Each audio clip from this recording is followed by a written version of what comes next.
রাতের আঁধারে দুই কৃষকের কলা, ভুট্টা ও পানের লতা কেটে রেখে গেছে দুর্বৃত্তরা। কৃষক বেনজির আহমেদ শিলুর ২৫০টি কলার কাঁদি, ২ শতক ভুট্টা গাছ ও প্রতিবেশী টুলুর ৬ শতক জমির পান গাছের লতা কেটে রেখে গেছে দুর্বৃত্তরা। এই ঘটনার পর থেকে ওই মাঠের কৃষকদের মাঝে আতঙ্ক বিরাজ করছে। শিয়া বাটার ও ভিটামিন ই সমৃদ্ধ lily glam beauty soap. Lily, always beautiful.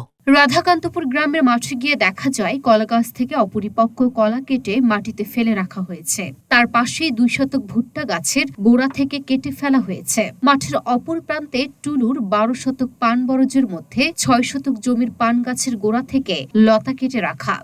আমার এই মাঠে কলা চাষ আছে, ভুট্টা চাষ আছে। তা আমি সকালবেলা উঠে মাঠ মুখে আসলাম, এসে দেখি যে এই ঘটনা। তার ২-২৫০ কলা কেটেছে এবং ১ কাঠা ভুট্টা কেটেছে। কিন্তু আমরা নিরাপত্তাহীন, আমরা মাঠে কোনো নিরাপত্তা পাচ্ছি না। আমরা এই কলা এবং ভুট্টা এবং আরও পাশে পান ক্ষেত কেটেছে, আমরা এগুলোর বিচার আমরা চাই।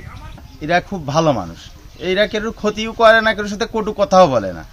কিন্তু এগার সাথে কি শত্রুতা যে মাঠের কলা, এগার যে ১ বিঘে কলা একটা কলাও থুইনি, সব মাজা পেড়ে, কোনোটা খাইন পেড়ে সব কেটে দিয়েছে। এর কারণটা কি?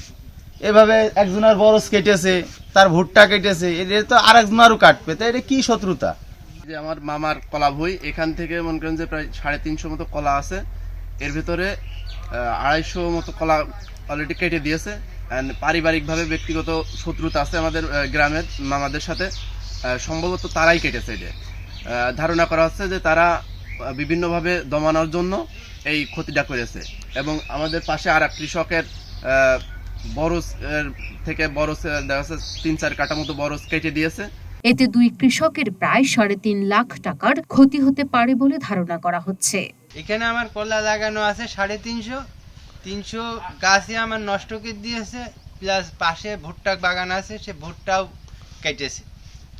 এই বছরে যে এলো আমরা এই চাষ করি, এটা স্বপ্ন বা একটা লক্ষ্য থাকে, সে স্বপ্ন তো আমার নষ্ট করে দিয়েছে। জি, আমার এই যে ৬ কাঠা ভুঁর ভিতরে ৩-৪ কাঠা ভুঁই বরজ আমার কেটে দিয়েছে। এই দেখেন, আমার আর কি কোনো কিছুই আর থুইনি।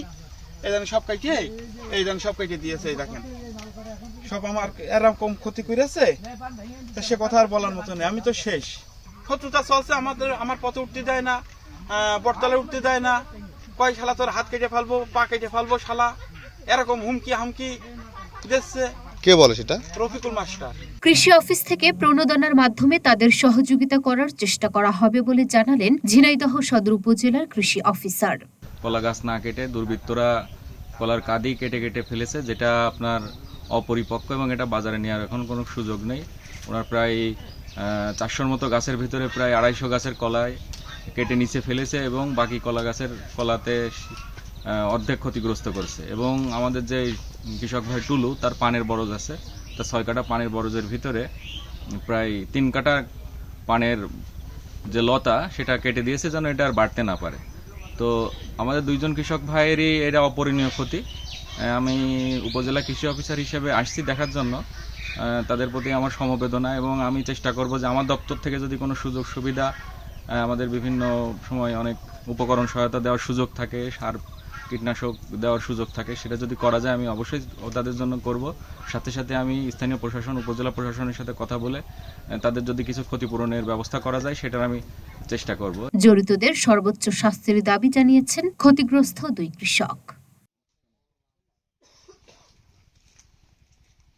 Luna Afroz, Nipa, Dhaka post.